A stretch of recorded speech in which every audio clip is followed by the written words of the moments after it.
คนจะฟ้องก็ได้ครับยกสองเปิด3,000แต่อยู่ที่คะแนนของน้องจะมาบุญเมืองแต่งตัวด้วยนะสมาชิกแต่งตัวด้วยนะสมาชิกมวยหูรุ่งหูร้อน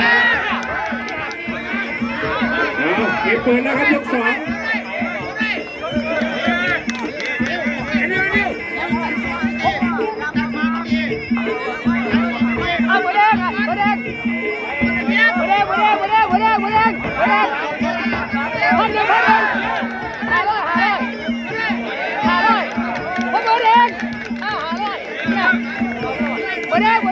ออนาราไปไหนเนาะจัดได้จัดไปแล้ว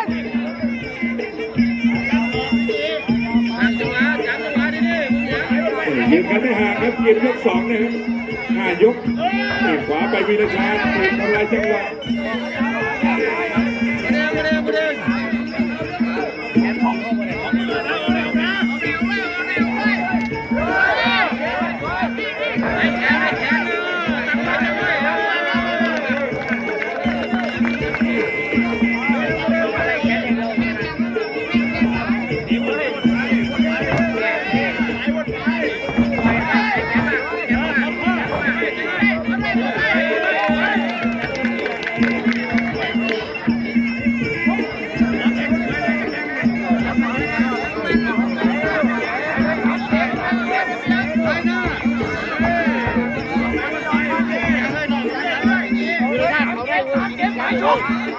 ในยกที่2ครับ1,300,000นี่นะครับอุ้ยครับขวาของนี่นะครับ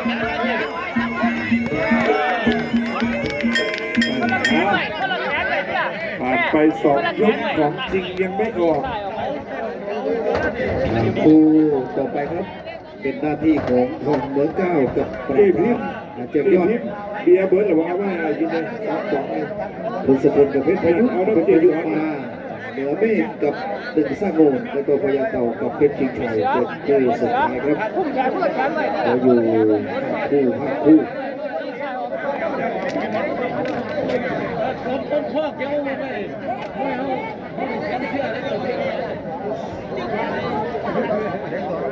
สอทอบอลกับเป็นยังไงเนาะดังไส้สบายกลายเป็นแถวกระทาลุกหูไปแล้วล่อลงเนี่ย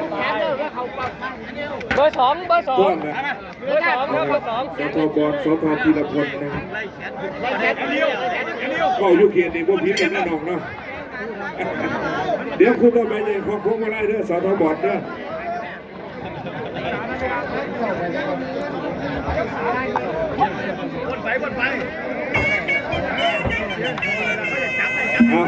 ยก3 ครึ่งทางครับแม่ของจริงออกตรงนี้นะนะครับเปิด3,000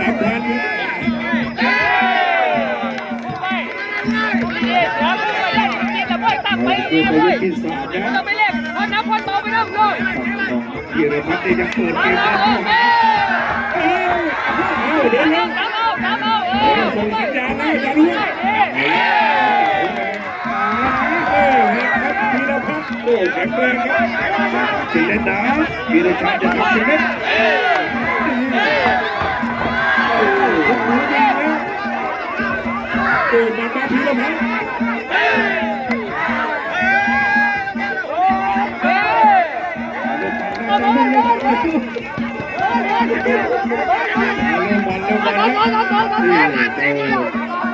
วีรพัฒน์ไม่ถอยนะ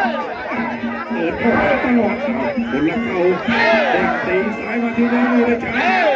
ลูกทีด้วยขวาตั้งแผงตีเข่าขวาพื้นมาวีรพัฒน์ตีตามเสียงเชียร์เลยตีเข้าที่อย่างเดียวไม่ถูกก็ผิดเลยเอาขยับเล่นกันแล้วเอาวีรพัฒน์มาเป็นชุดวินาทีนี้ไม่จ่ายแล้ว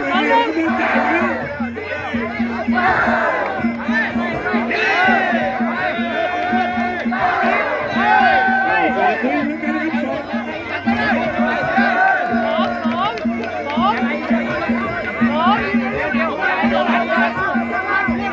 บ เดินเข้าหาครับเยียรพัฒน์ซ้ายขวาแต่จะไม่ออกอาวุธเนี่ยฝ่ายขวามีโดนศอกขวาสวนขึ้นมาแล้วแกตีขวาตู้ขึ้นมา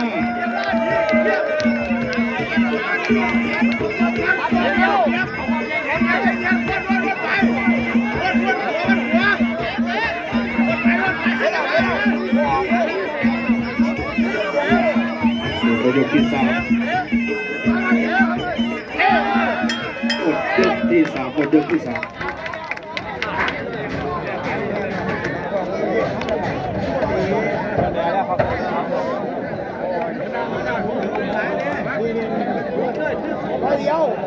คู่ต่อไปก็อยู่ในสภาพที่พร้อมนะครับคู่ต่อไปดังที่แจ้งไว้ก็จะเป็นทางทองเดินก้าวอยู่ฝั่งแดงนี่ก็ปราบปรามอยู่ในเกมแล้วก็ทัศพลกับเพชรพายุเหนือเมฆกับหนึ่งสร้างโบนแล้วก็จบลงที่พญาเก่ากับเพชรชิงชัยแล้วก็บอยโดนอัดหนักเยอะๆ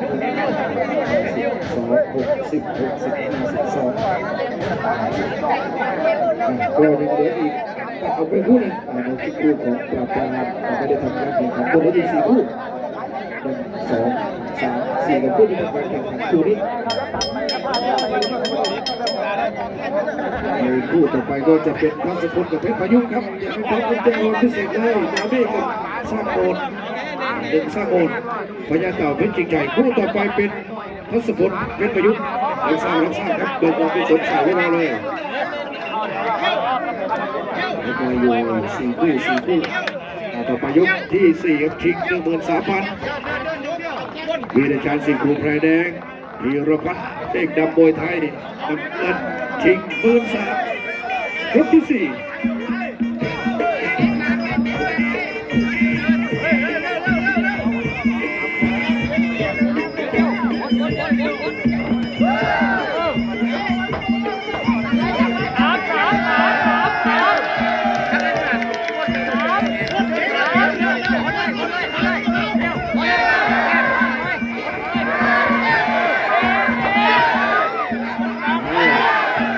สู้ไหนสู้ไหน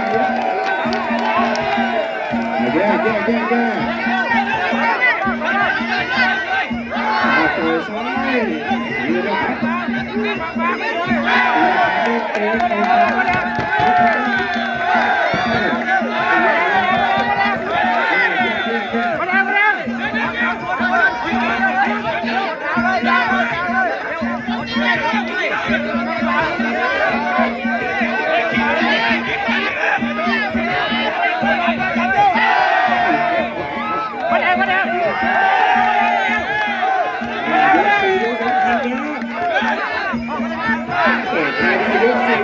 ะทุกสบาย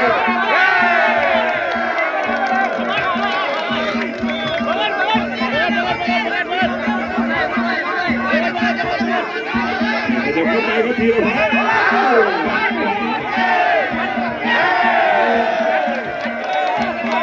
พี่เลี้ยงลงด้วยพี่เลี้ยงลงด้วย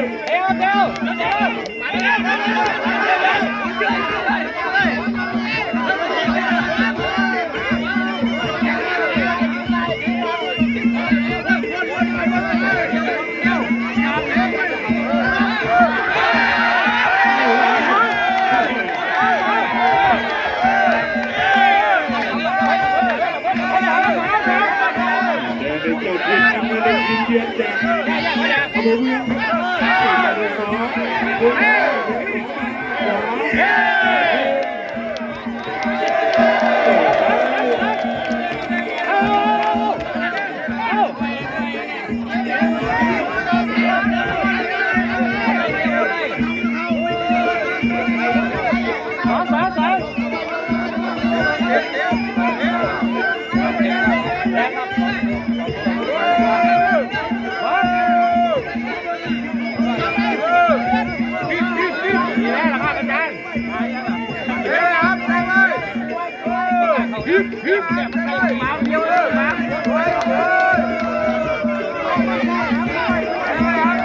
ออกได้ออกครับออกได้ออกปุดยกสุดท้า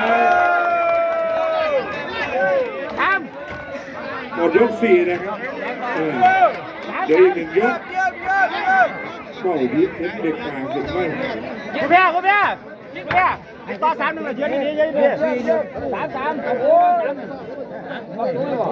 นี่บ่3-3 เพื่อต่อไปเตรียมพร้อมครับทศพลกับเพชรพายุคุณแพ้ร้อยทศพลเพชรพายุเก็บมา เยอะดีบางตัวไปเอาเบิร์ดเหรอ ดูต่อไปเตรียมพร้อมครับดูลงสงสัยตอนนี้พิเศษแจ้งว่าทศพลวางแล้ว 1,100เพชรพายุเก็บมาพี่เลี้ยงไม่ต้องขึ้นมาเยอะพี่เลี้ยงนอกเวทีลงด้วยนอกเวที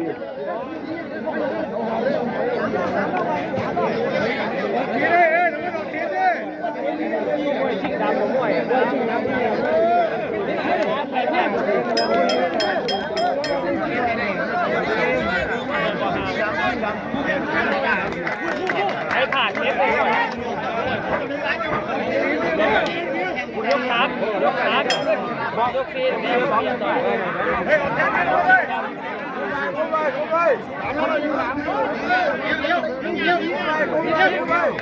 ตั้งแขนเลยตั้งแขนไหนบ้างเลย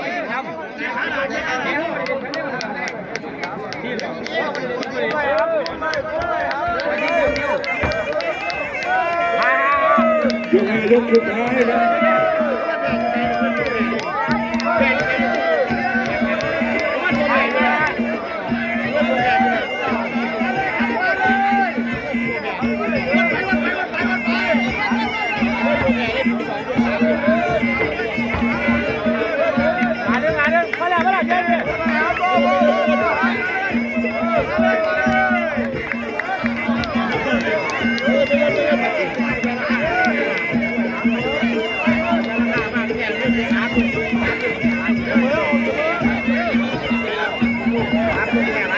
ใครคิดผิดคิดถูกครับ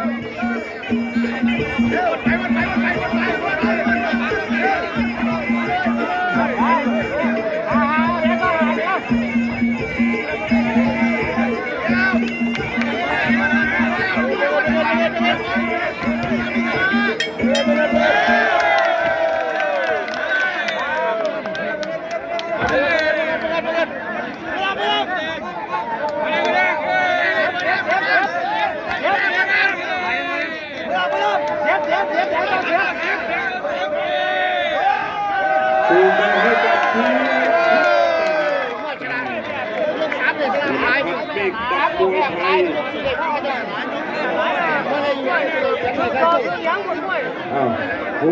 ้าวผู้เข้าไปผู้ใหม่